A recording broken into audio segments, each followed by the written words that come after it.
And we are recording right now.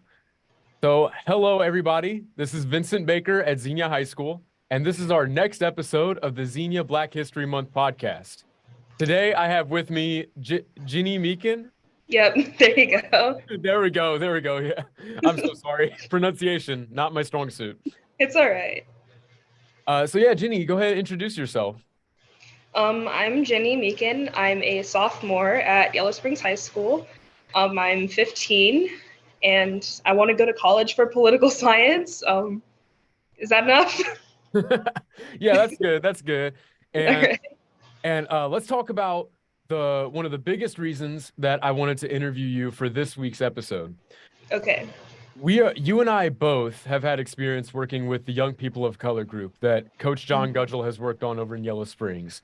Yep. So, just really quickly, if you could give us a brief overview of what Young People of Color is. Obviously, I know what it is, but we need to hear the words from our special interview subject this week. Oh, thank you. Young People of Color, I've pretty much been in it since like 5th grade, ever since my mom was like, hey, you should try this. And I was like, okay. I just kind of was roped into it immediately. Pretty much the part that I've been doing is walking tours around Yellow Springs that usually focus around African American cultural points, such as restaurants, barbershops, like Black-owned businesses is also a big one, and food, which is also a really popular tour. And it's just a way for the young people of color and the white community in Yellow Springs to just come together and talk about collective issues that are happening not only in this community, but in other parts of the world as well. And that's the reason why I joined in the first place. I always looked at Young People of Color as having a very good cause, a very good initiative to follow. And you brought up a good point about all the causes that Young People of Color stands for and fights for. So, in your opinion, what's one of the biggest issues affecting racial justice at the moment? Honestly, I think it's our peers. I know that I would say police, but honestly, I think it's how some people are being raised to hate and not to really love everybody, which everyone should be doing.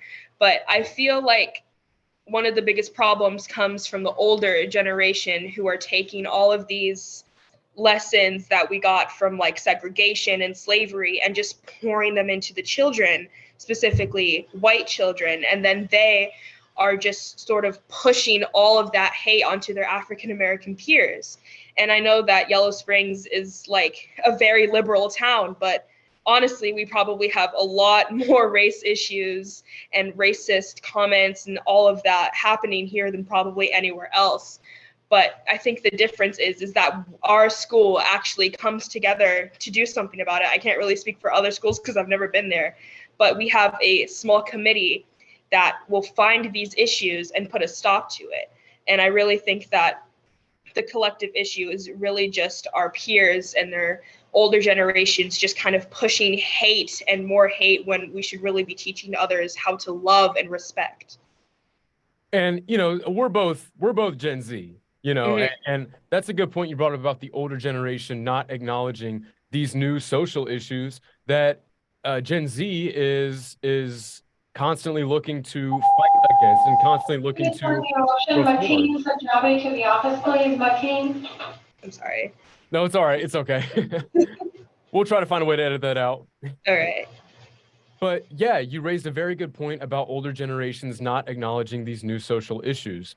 Mm-hmm. So that leads me to my next question, which is, what are some ways, if you could give any advice to everybody in our generation, in Gen Z, what are some ways that we can all collectively focus on solutions to fight against modern day social ills? I think the biggest thing is, I like you always talk about how people are like, get off your phones, but really this is like such a valuable tool to just record everything that's happening, because you're not going to believe it until you see it on a video. Like, I didn't believe that any of the racist incidents were happening, like George Floyd. I was like, nobody could do that until I saw the video, and I was like, oh crap, this is happening. So I think one of the two main things is to use our phones to record, and then also using our voice. Because if we're just recording it and then blasting it out on social media, it's going to be like, oh wow, this thing is happening. But if nobody does anything about it, like, hey, we need to do a protest, we need to stand up to what's happening, then nothing's going to get done. Exactly. I wholeheartedly believe in that sentiment. And I want to add on to a point that you made earlier about you mentioned love that goes into equality, the amount of love and tolerance that we have for each other as a society that goes into our ideas of equality and of racial justice and of racial equality in general. So that's really what Black History Month tries to celebrate. That's really what Black History Month is all about. And I just want to ask you, what does Black History Month mean to you? I mean, it's not just about Black people. It's about the celebration of how far that we've come in my eyes. Like, I know that for my family with Black History Month, since I have an all white family, I was adopted, they go above and beyond for me to be like, hey, look at this cool person. And I'm like, yeah, it's a cool person. And I think that it's really a good, like, it's not necessarily an excuse, but it's a good time to sort of delve deeper into the history and the cultures that have really been lost ever since slavery and how Africans were taken from America. So I feel like for me, Black History Month isn't just to recognize what is happening now, but it's to recognize our ancestors and to recognize the cultures and like the things that they brought and what they built and what they have given to the Black community, if that kind of makes sense. Oh yeah, definitely. That was a really great answer. I think that, I again, I wholeheartedly agree with that answer. I think it's very important that younger generations study history and because that makes such a difference in how we understand Black history in general. Mm-hmm. Because it's often thrown around in different schools, and certain schools try to suppress that level of education. But that's what I want to ask you about next. How imperative is it for us younger generations to really study our history and learn more about Black history specifically? Well, as all of my teachers at Yellow Springs say, Black history is our history. Like, America would probably not be America if Black people hadn't pushed and pushed to get equal rights and like, how do I like describe this? Because I'm like kind of getting emotional right now, but like, it's just something that needs to be taught because you can't teach about like inventions without mentioning people of like African American descent. But like I can't necessarily remember his name, but it was a Black man who invented the traffic light. And honestly, I feel like there is so much, not only in scientifics and in English, but in arts as well. Like, I mean, you hear about Tina Turner and Aretha Franklin, like the queens of all things like music. And I feel like it's a very important thing to recognize not only, yes, slavery happened, segregation happened, but there's also a beauty within the African American history that we're not taught. We're only taught to see the horrible sides like slavery and lynchings and all of this horrible things, but we also need to recognize all of the culture and the beauty that is in the African American community. And my friends often talk about how underestimated it is that Black people that and people of color and African Americans have carried the history of the United States on their back. And you brought Yeah. up some really good names. We talk about the George Washington Carvers. We talk about the Aretha Franklins, the Mahalia Jacksons, the the Dr. Martin Luther Kings, but even outside of that specter, we talk about Black people in history who have made such important marks and feats in their career. And so I just want to ask you, how much of an understatement is it to say that we have carried so much of this nation's history on our backs?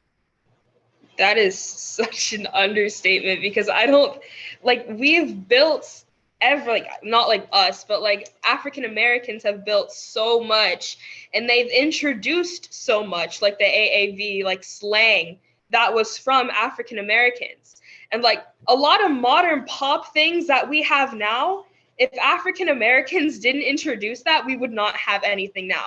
Like Beyonce totally changed the game. Michael Jackson, he totally changed the game.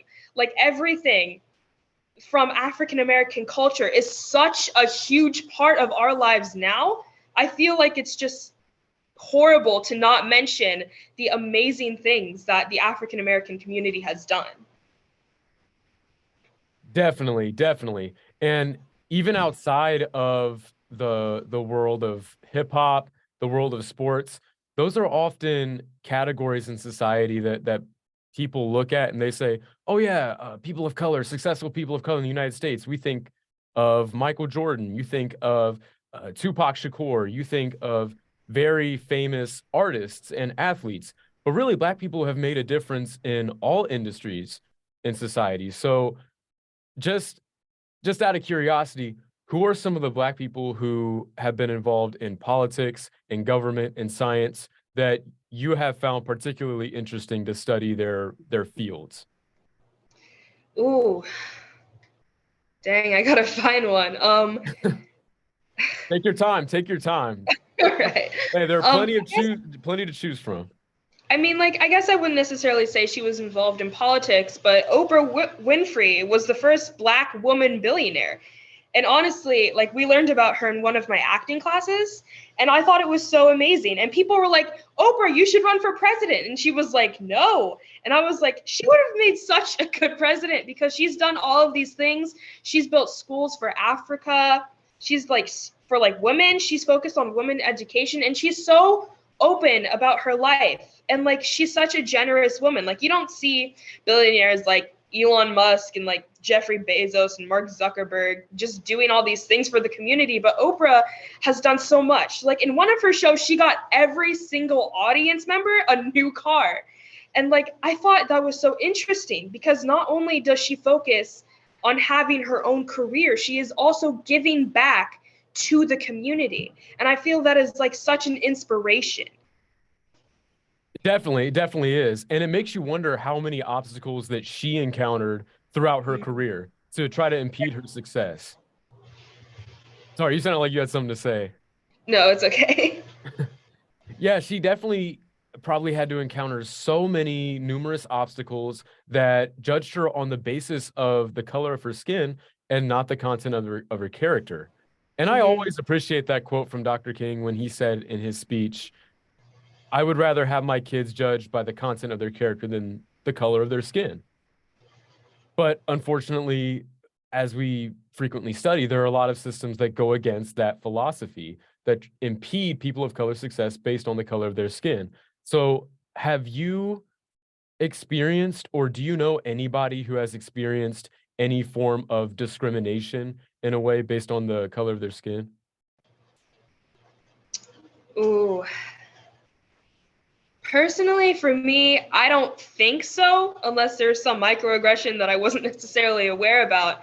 But there have been a lot of incidents, specifically one with the teacher at Yellow Springs that were like, um, he had this presentation up on the board, and it was like 80% of of all the people in jail are Black men and women. And I was like, oh, okay. And then he was like, this might be true. And I was like, but it's not. And he's like, people might think this. You need to make them believe that this is not true. And then he went on this whole spiel about how, like, So, as a Yellow Springs native, how beneficial has it been for you to grow up in an environment that's very inclusive and very diverse in a modern political era where we still experience a lot of systemic racism? man, growing up in Yellow Springs, it's like, I would say it's a blessing and a curse because in Yellow Springs, everyone is just so accepting. They're like, we need to celebrate all of these things. We need to celebrate Black History Month. We need to celebrate everything. And they're like, with the entire abortion spiel, everyone was like mad. But like, also at the same time, it's a curse because like, you go outside of Yellow Springs, like even to Springfield, and then you hear like racist comments on the daily. And like, that wouldn't happen in Yellow Springs. And you're just kind of like, whoa, culture shock over here. And like, it's just a really interesting experience to grow up in Yellow Springs and be surrounded by love and support, and then go like 10 feet out of Yellow Springs and then just be like bombarded with hate and just, it's just such a culture shock.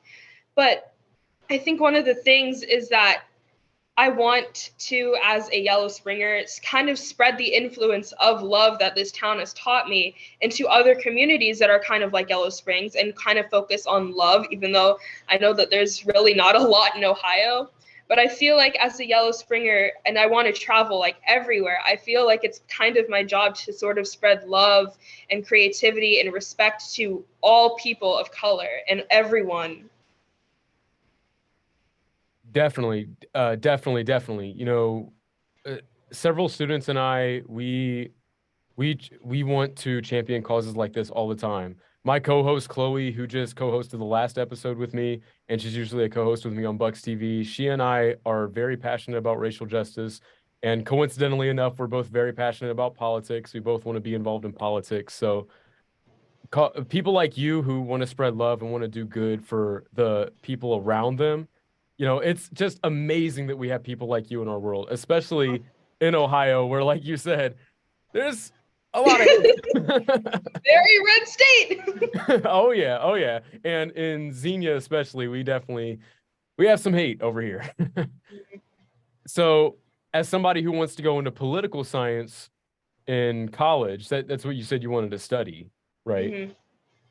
How what specific actions would you want to take as a potential future politician, as somebody who wants to go into political science, to limit the barriers that have been put in place because of modern systems intended to suppress racial justice and racial equality? Well, I was looking at some colleges, like specifically HBCUs, that'll teach about more of how African Americans and people of color are kind of like more targeted towards the hate and like political laws. So I feel like I'm not necessarily sure if I want to become a politician, because like that's an entire ocean over there. But I feel like if I could get into a position where I could make laws and sort of write speeches and sort of just kind of experiment with how the like public will react to this, and then react, how would they react to this. I feel like if I can push, like very much push towards a more equal place where like, how do I like describe it? If I can sort of push the equality that white people have with black people, and how black people should be equal to all of their white counterparts, because right now black people are, and women are also getting paid less. I feel like it would make oh my gosh, this is like such a hard question to think about.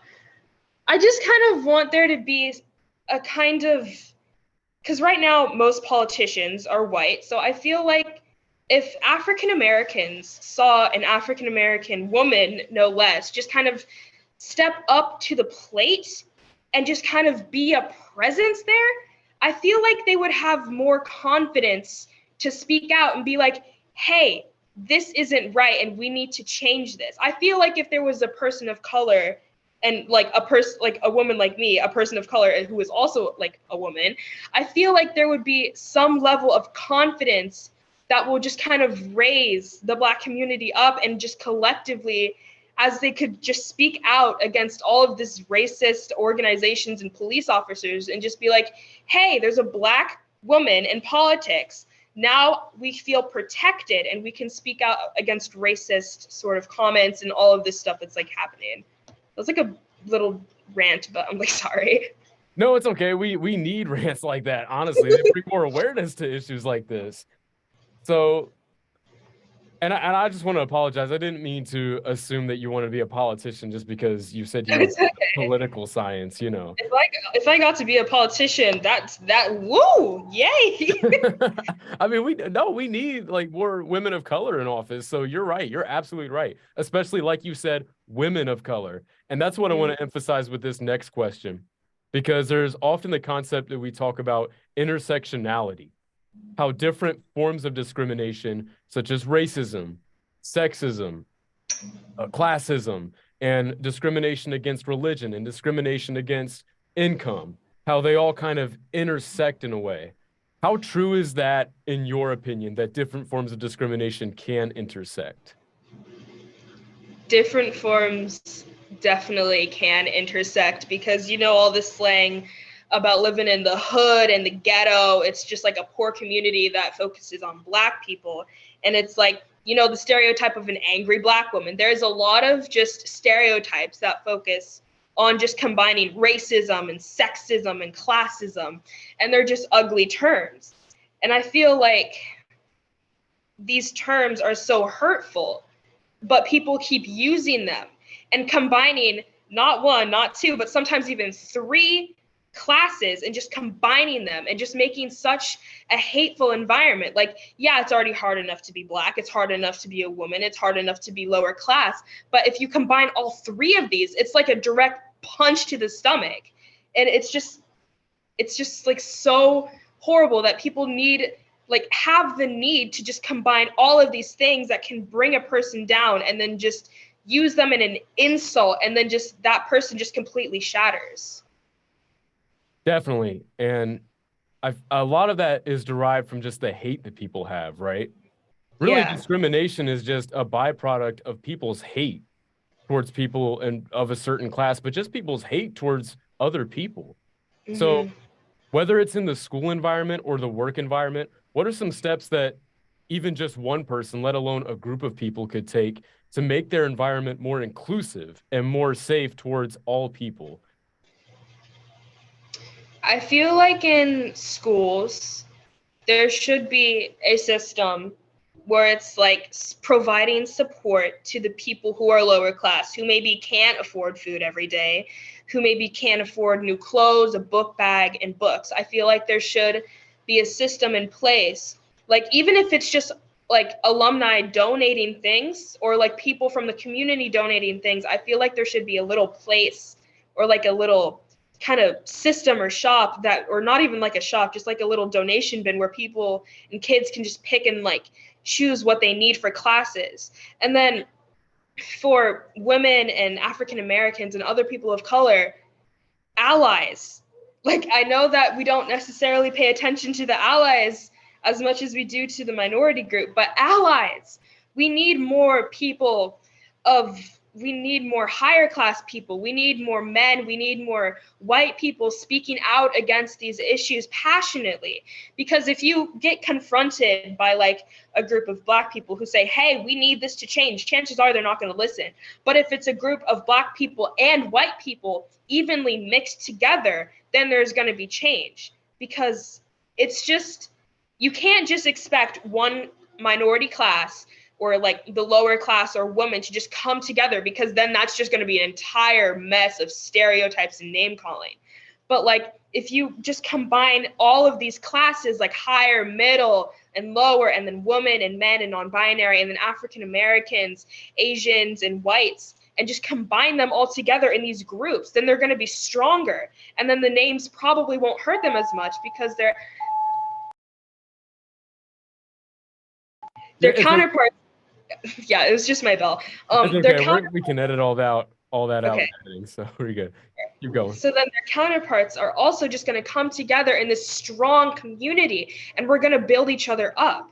And I feel like that is going to be such an impactful way to sort of get equality, to get things that people need, and to get a more even community.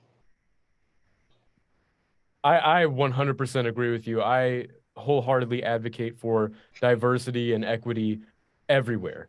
And you often hear a lot of people talk about, we need to be involved, but what does it really mean to bring people together if you're not trying to cater towards every single demographic, every single group of people? Like you said, eloquently well put. That was really good. And I want to I want to kind of bring it back to your experiences and to your ambition, to what you want to do later in life.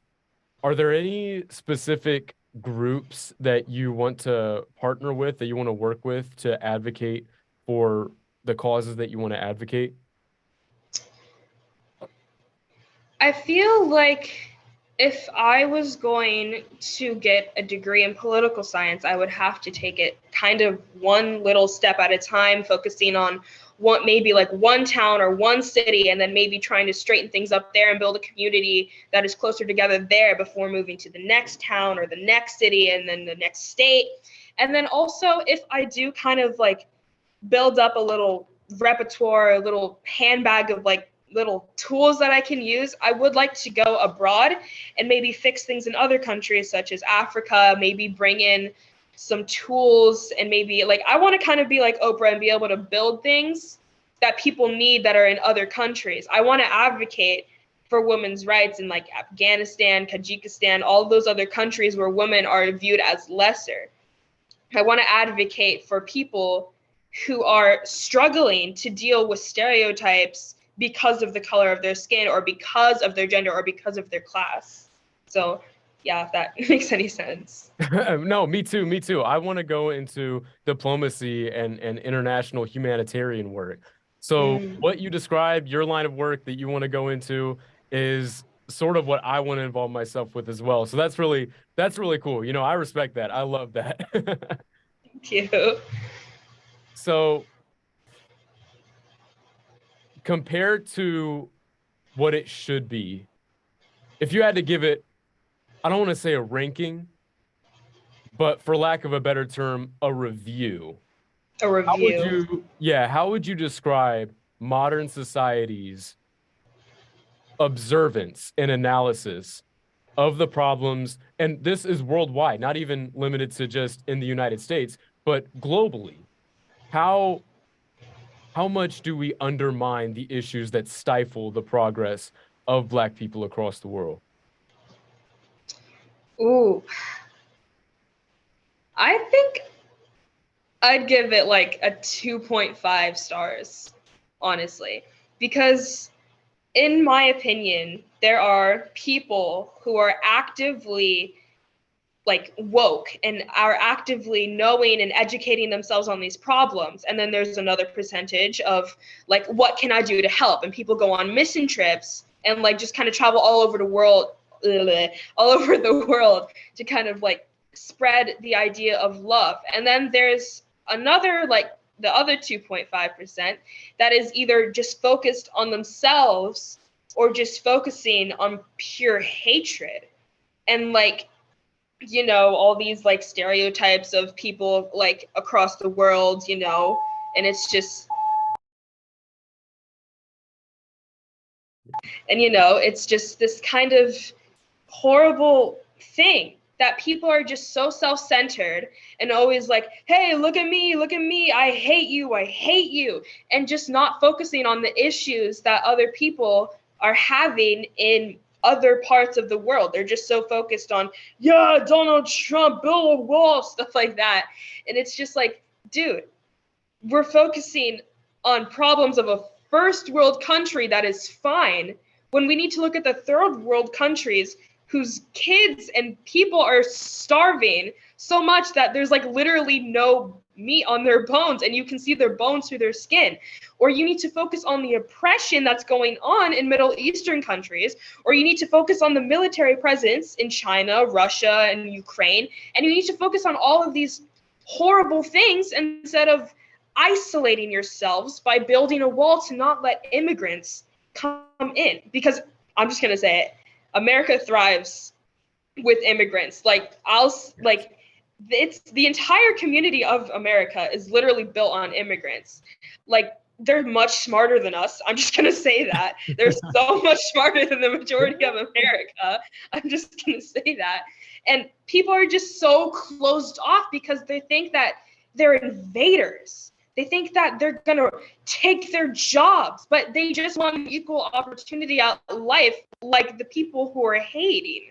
And it's like, so you deserve an equal chance at life because you're white, and the people that are struggling in their home country and came to America to be free don't? And it's just so confusing. And oftentimes, I feel like these are the same people who create baseless stereotypes and assume when we talk about other countries, like you talk about Africa, you talk about several countries in Africa. I have heard Mm. some people who just come out and say they think that a lot of people in African countries are cannibals or are just violent people who aren't quote unquote civilized. So, Mm. and every time I hear that, it makes me cringe inside just knowing that like these people's views are so limited. So No.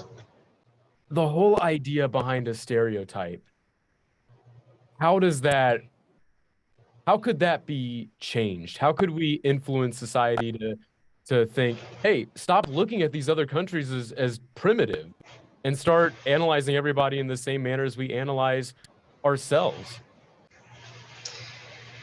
I feel like I know that there are positive stereotypes, but I feel like the people who are doing most of the hating get mad themselves when they are stereotyped. Like, all Americans are obese, and then everyone's like, ah! But when everyone says, like, all African Americans are like very violent, and then all the Americans are like, yeah, they are. And I'm just like, dude, you're pretty much just calling each other the same thing. And it's just I don't want to, they're dumb. They're just dumb. And honestly, like I'm probably gonna get so much backlash from this from like 80-year-olds, but like it's just stereotypes just don't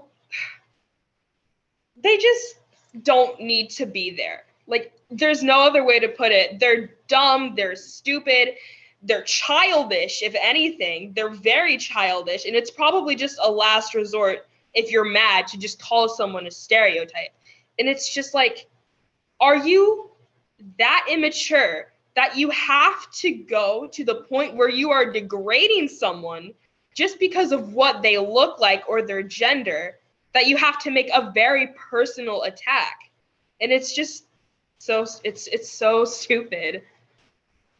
It takes a lot of encouragement, I feel like, for somebody to get past all the hate in one's environment, whether it's stereotypes or whether it's just bullying or whether it's just the environment around you who is saying, hey, we're looking at you and we're just going to let you know right off the bat, there's a double standard with you. So you're going to have to work twice as hard. We're just letting you know that we're looking at you differently and we're going to treat you differently. So I want to not stray away from race, but this next question is more so just about self-encouragement and being able to push yourself to move past an environment's limitations on your spirit, on your character. So, in your opinion, what would be some good advice for somebody who is looked at differently by their environment, who is being, let's say is being bullied, or let's say is being having a double standard applied to their work ethic, to them as a person? What is some motivational advice that you would give to that person to encourage them to keep moving forward? Honestly, for me, it's just daily affirmations. Like, if I'm like expected to do something great, I'll be like, do what you can, you'll be okay. And like, honestly, if there is a double standard, like I know for like there's a lot of things where there are people who are like, there's so much expected of me, and I'm like, maybe you should tell them that you can't do all that. And they'll be like, mind blown. And then they'll tell the person that, hey, this is too much for me. Can I break it down in bite-sized pieces? And then more often than not, the person who is pushing all of these like work on them will be like, yeah, I'm glad that you told me that. Let's try to make a compromise. And honestly, it's just daily affirmations, like just waking up and being like, I am Black, I am beautiful, I am amazing. And it's just the little things that you tell yourselves, and also being able to recognize what friends are doing harmful things to you and bringing you down by making all these negative comments. And like, for me, your family is probably your last line. Your family is the rope that you have to hold on to tight so that you don't fall into the water. And you should always just know that your family is right behind you at all times to just hold you and support you when nobody else is. And it's just also just realizing that you should accept yourself because everyone is beautiful no matter what. People might have very negative exceptions, but people can grow and change. And people just need to realize that they, as themselves, are beautiful and they don't need to change or do more or do less just because someone else tells them. Because honestly, for me, if someone tells me to do less or do more, I will do what makes me happy. Because if I'm happy, I don't really care about what anyone else is doing. If it makes me happy, and if people are proud of me and I'm proud of myself, and if the people I'm close to are like, yes, you are doing so great, even if it's just getting out of bed and brushing your teeth in the morning, if you are proud of yourself for just doing that, then that is a win. And that is just a little step forward. Because honestly, just bite sizes and little baby steps, that's what my mom says. And you probably just answered the question right there, but I want to build off that and ask you, who are some people who you can name that encourage and motivate you on a day-to-day basis? Ooh, I'm about to rattle off a list. Definitely all of my teachers, all of like from kindergarten all the way up to all of the high school teachers, definitely. It's just a very positive community. And like all the people that apparently have known me since I was a baby, and they're like, oh my gosh, you've grown up so much. And I'm like, I don't know you, but hi. And it's just this like positive community. And it's just knowing what people bring you up, like family and very close friends and pets for me. Like my turtle and my cats and my dog are just like so, they're like my little other family. And they're just so cute. And like I swear my dog knows how to talk to me because I'll just like vent to him and he'll just blink slowly and just put his head on my lap. And I'm like, oh, thanks, buddy. And it's just a small community. It doesn't have to be like millions of followers or like hundreds of friends. It can just be maybe one or two people. And it's just a small group of people, or maybe a large group of people if you're lucky. And I'm not lucky. I only have a very small community of people. And it's just that little support group that you make of people over the years. Some may leave, some may join, and it may get bigger and it may get smaller. But it's just this group of people that you know will trust you, and they will build you up and provide you with the support you need, whether it be getting through college, maybe just a listening ear, or sometimes even like financial support. And it's just like a little small group of trustworthy people. Gotcha. Yeah, definitely. Your environment can bring the best out of you as long as you know the right people to find, just like you so eloquently put. I've loved all of your answers. I've loved everything you've said. And it has been great talking to you. It is 12:41, so we might have to cut off in a bit. But before we head off, I have one final thing to say. If you want to give just a brief overview again of who you are, what Black History Month means to you, and what you're proud of, what your future goals are, go ahead and list all that right now. Okay, so I'm Gini Meekin. I'm a sophomore at Yellow Springs High School. I want to go into political science as a college major. I plan on going to an HBCU. Black history to me means celebrating our roots and where we came from and all the people who came before us and everyone who will come after us. And what else? Just maybe some words of advice for the people who are watching. Just be yourself. Like you don't have to necessarily fit into a mold. Just do what you want to do as long as it makes you happy. All right. Well, thank you so much. I'm going to head off now, and it has been great talking to you. All right. Thank you. Have a good rest of your day. You too.